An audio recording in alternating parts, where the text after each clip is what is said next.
Hey guys, আসসালামু আলাইকুম। কেমন আছো তোমরা? আশা করি তোমরা সবাই ভালো আছো। সো ফাইনালি আজকে যাচ্ছি ভাঙড়ে, যেহেতু সেখানে আসছে আমাদের প্রাণ প্রিয় পীরজাদা নওশাদ সিদ্দিকী ভাইজান।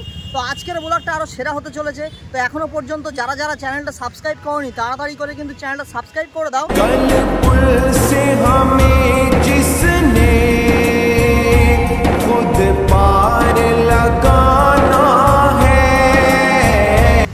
ফাইনালি কিন্তু চলে এসেছি সেই জায়গায় যেখানে আমাদের প্রাণ প্রিয় পীরজাদা নওশাদ সিদ্দিকী ভাইজান আসছে। আর দেখো গ্রামবাসীর তরফ থেকে কত সুন্দর গেট করেছে দেখো, ঠিক আছে। আর এদিকে ভাইজানের যে ব্যানারটা রয়েছে একদম মন কেড়ে নেওয়ার মতো দেখো। ও সেরা সেরা সেরা, ঠিক আছে। তো দেখো মনে হচ্ছে যেন ফাইনালি চলে এসেছি সেই জায়গাটা, যেহেতু আইএসএফ এর প্রত্যেকটা ব্যানার দেখতে পাচ্ছি। তো চলো, মনে হচ্ছে এই জায়গাটাই হচ্ছে। আর এটা দিয়ে মনে হচ্ছে রাস্তা করেছে, সম্ভবত দেখেই বোঝা যাচ্ছে। এই হলো রাস্তা, সোজা রাস্তা। আর এখানে প্যান্ডেল করেছে। এখনো তো ভাইজান আসার প্রচুর দেরি আছে। দেখো এখন কিন্তু মাইক টাইক সব সেট করছে। দেখো ওই হলো ভাইজানের স্টেজ। আর দেখো এখানে কিন্তু অনেক চেয়ার পেতে দেওয়া হয়েছে মানুষজনকে বসার জন্য, ঠিক আছে। সো ফাইনালি আমাদের প্রাণ প্রিয় পীরজাদা নওশাদ সিদ্দিকী ভাইজান কিন্তু চলে এসেছে, দেখতে পাচ্ছ, ঠিক আছে। এই হলো ভাইজান। ভাইজান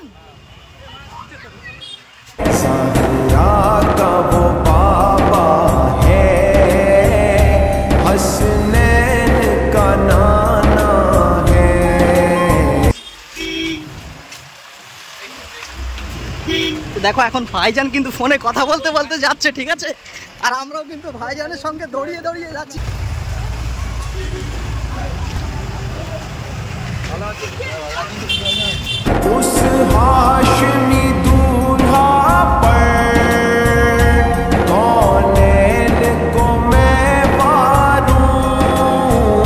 আর এদিকে দেখো কত মানুষ কিন্তু ভাইজানের জন্য অপেক্ষা করছে দেখো, ঠিক আছে।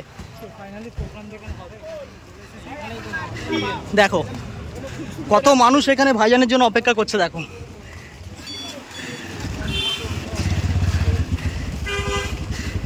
সেলিম ভাই একটু আগে যাও না।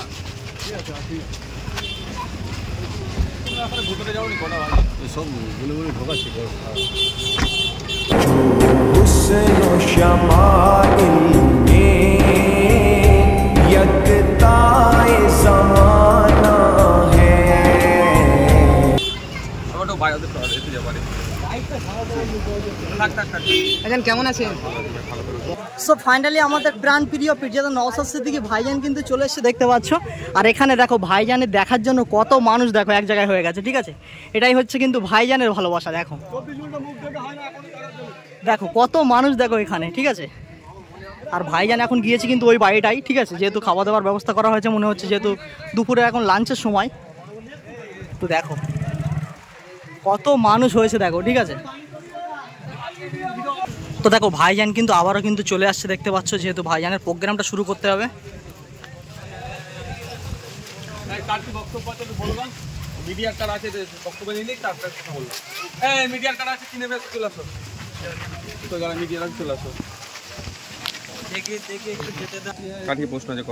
ভাঙড় বিধানসভা চালতাবেড়িয়া অঞ্চলে মাদ্রাসার ভিতরে এবং হোস্টেল, মহিলা হোস্টেল আছে, সেই হোস্টেলে শওকত মোল্লার নির্দেশনা মিটিং হচ্ছে। এলাকাবাসী একেবারে ক্ষিপ্ত, কি বলবেন?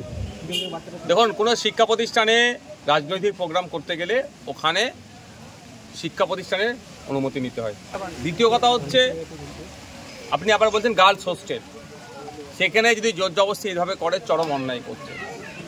গ্রামবাসীদের উচিত হবে মাদ্রাসা কর্তৃপক্ষকে চিঠি লেখা, অভিভাবকদের উচিত হবে এর জবাবদিহি করা।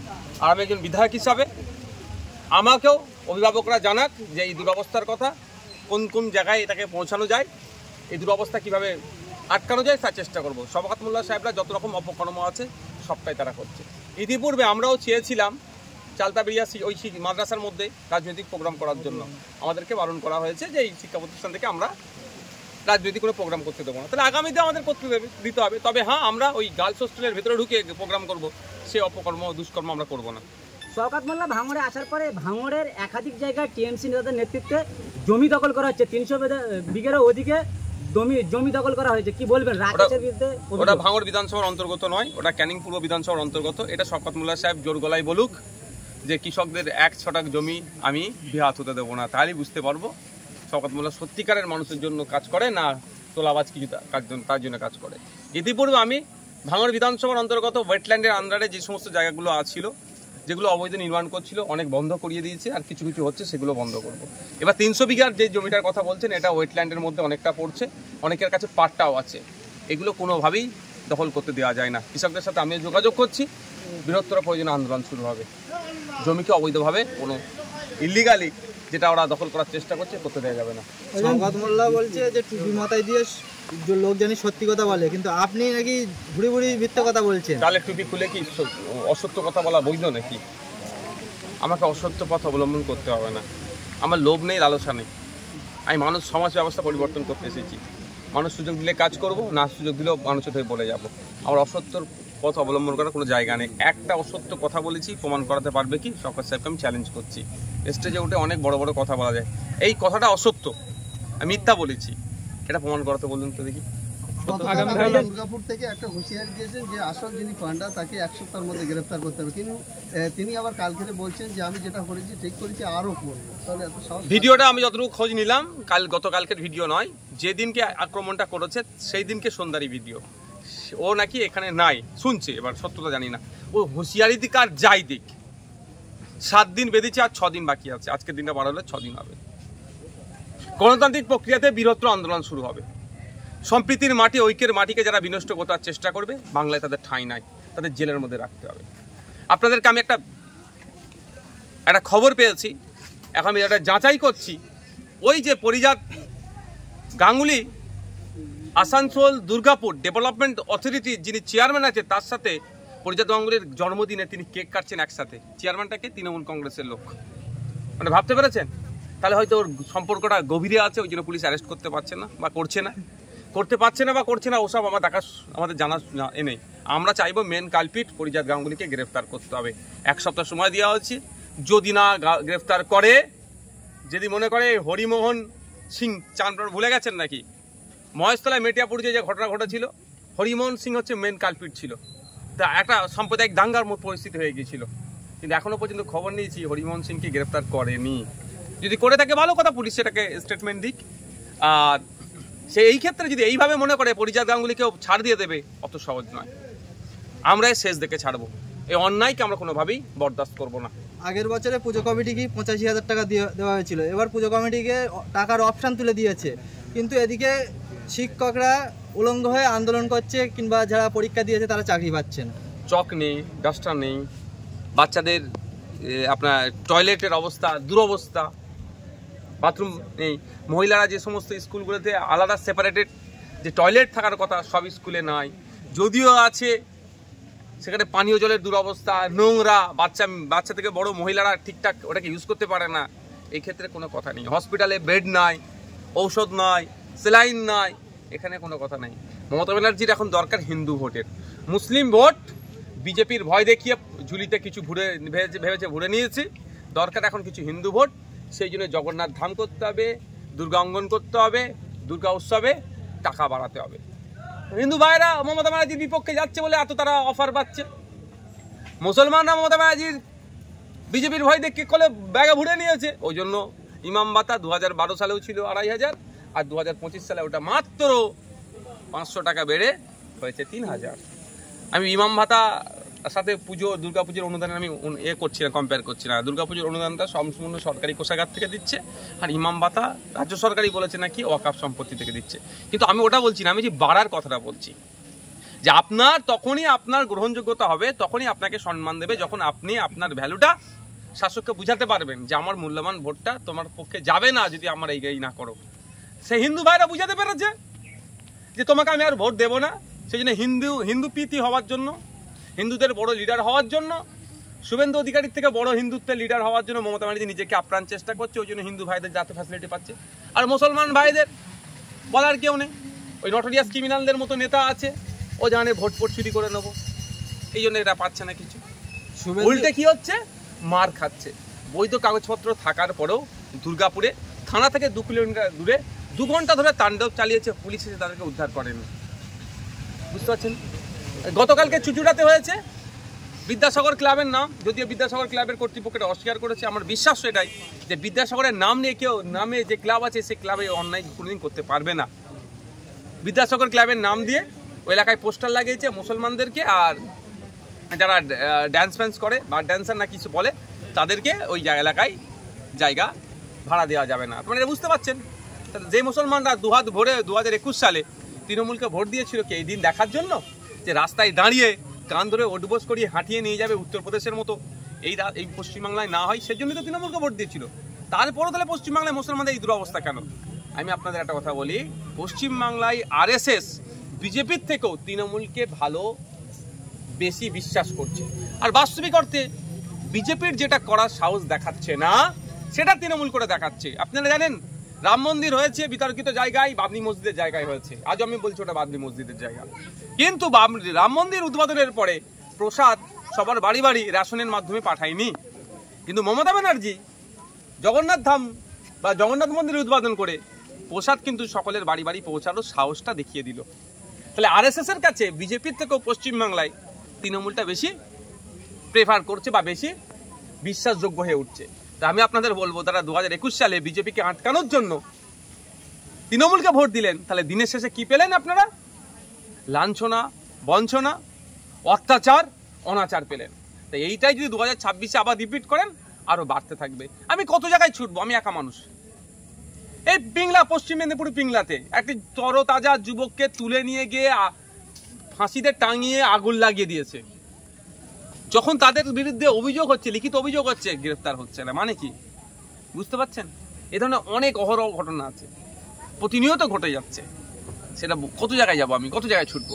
আপনারা যারা মিডিয়ার মাধ্যমে যারা শুনছেন, 2021 সালে হয়তো দেখতে গেলে দেখা যাবে ওই যারা দুর্গাপুরে যারা গরুর নিয়ে যাচ্ছিল, একজন দুটো বলদ কিনেছিল কি করবে, চাষ করবে বলে। একটি মা একটি গরু কিনেছে, ওই দুধ বিক্রি করে তার সংসার চলবে। উনি বিধবা মা, ওনার গরুটা এখনো পায়নি ফিরে, তারা নিয়ে যাচ্ছিল। পর্যন্ত দেখা যাবে 2021 সালে কিন্তু ওরাও তৃণমূলকে ভোট দিয়েছিল। তাহলে ভোট দেওয়ার প্রতি উত্তরটা কি পাচ্ছে? শাসক দলে আছে, যদি বিরোধী দলে থাকতো একটা বলার জায়গা থাকতো। শাসক দলে থাকার পরে এই অত্যাচার হচ্ছে, এটা মানুষকে বুঝতে হবে। আপনারা আটকাচ্ছেন বিজেপিকে।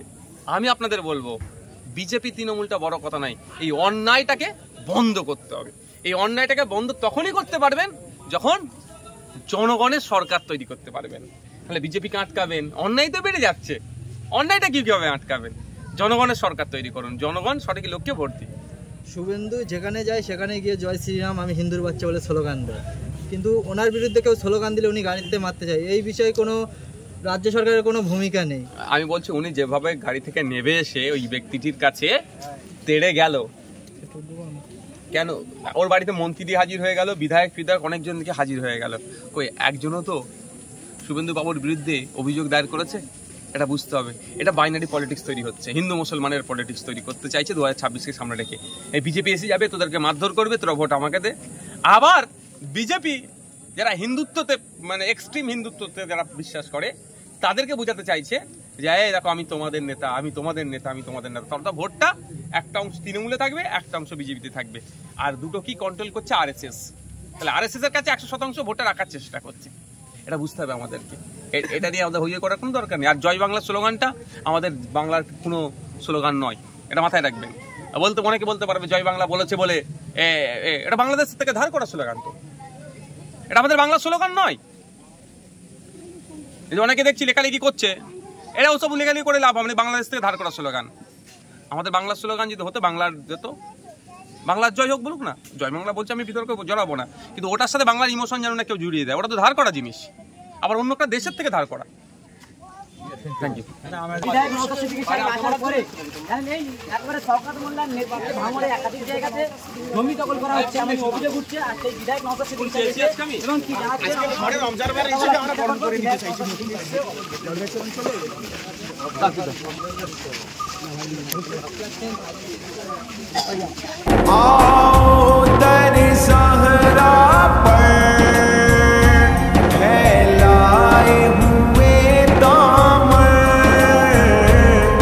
দেখো ভাইজানকে ঘিরে এখন কিন্তু ফুল বৃষ্টি হচ্ছে।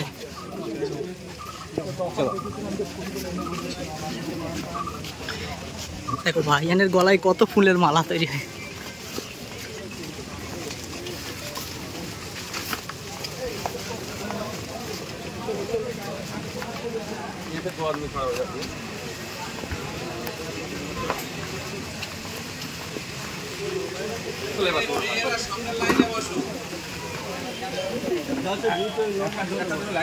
দেখো ভাইজান কিন্তু এই মুহূর্তে কিন্তু স্টেজে উঠে যাচ্ছে দেখতে পাচ্ছ, ঠিক আছে, যেহেতু ভাইজানের প্রোগ্রামটা এখনই শুরু করতে হবে, অনেক টাইম হয়ে গেছে। আর দেখো এখানে কিন্তু অনেক মানুষ কিন্তু বসে গেছে ভাইজান আসার সাথে সাথে, ঠিক আছে, যেহেতু ভাইজানের প্রোগ্রামটা এখনই আরম্ভ করা হবে। দেখো তো গাইস ফাইনালি তো ভাইজান আজকে যেহেতু জনসংযোগে এসছে, আর ভাইজানের বক্তব্য শেষ হবে ধরো সেই 5:30 6টা বেজে যাবে। তো আজকে তো এরকম একটা ওয়েদার, ঠিক আছে, যেখানে এখন মেঘ সেখানে কিন্তু বৃষ্টি হচ্ছে, তার জন্য কিন্তু আমরা চলে যাচ্ছি। আর দেখতে পাচ্ছ আমরা এই যে 3টে বন্ধু আছি, ঠিক আছে, সামনে শাইনুর আছে, একটা বন্ধু আছে, আর একজন আছে, ঠিক আছে। A few moments later. তো গাইস আজকের ব্লগটা তোমাদের কার কেমন লেগেছে সেটা কিন্তু অবশ্যই আমাকে কমেন্ট করে বলো, যেহেতু তোমাদের একটু সাপোর্ট আমার ভিডিও বানাতে কিন্তু অনেক অনেক মোটিভেট করে। তো গাইস ভিডিওটা এখানেই শেষ করছি। যদি ভিডিওটা ভালো লাগে অবশ্যই like, comment, share and subscribe. আর দেখা হচ্ছে পরের কোনো নেক্সট ভিডিওয়। আসসালামু আলাইকুম।